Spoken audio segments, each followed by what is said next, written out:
আরে গজা ভাই, রাস্তার মাঝখানে এভাবে পাহাড়ের মতো শুয়ে আছ কেন? ডিস্টার্ব করো না টুটু।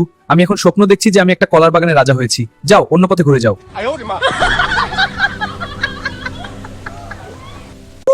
তাই বুঝি? আমি তো ভাবলাম তোমাকে একটা জরুরি খবর দেব, কিন্তু তুমি তো ঘুমাচ্ছ। থাক তাহলে। কি খবর? কলার খবর নাকি? আরে না, দেখলাম বনের ওই পাশের আমবাগানে সব পাকা আম ঝরে মাটিতে পড়ে আছে। আমি ভাবলাম তোমাকে ডাকি, দুজনে মিলে খাবো। কিন্তু তুমি যখন নড়তেই পারছো না, তখন গুবরে পোকারাই মনে হয় সব খেয়ে ফেলবে। আমের কথা শুনেই হাতি লাফ দিয়ে উঠে দাঁড়ালো, তার আলসেমি এক নিমেষে গায়েব। কি বললে? পাকা আম আর গুবরে পোকারা খাবে? অসম্ভব! আমি এখনই যাচ্ছি। তাহলে জলদি ছোট গজা ভাই, দেরি করলে কিন্তু কিচ্ছু পাবে না।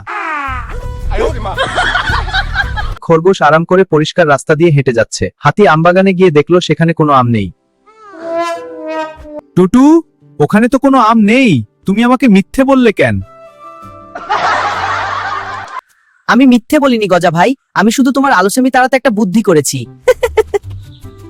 ধুর, তোমার বুদ্ধির কাছে আমি বারবার হেরে যাই। চল, এবার সত্যি সত্যি কোথাও খাবার খুঁজি। এমন আরো ভিডিও পেতে আমাদের চ্যানেলটি সাবস্ক্রাইব করে রাখুন। ধন্যবাদ।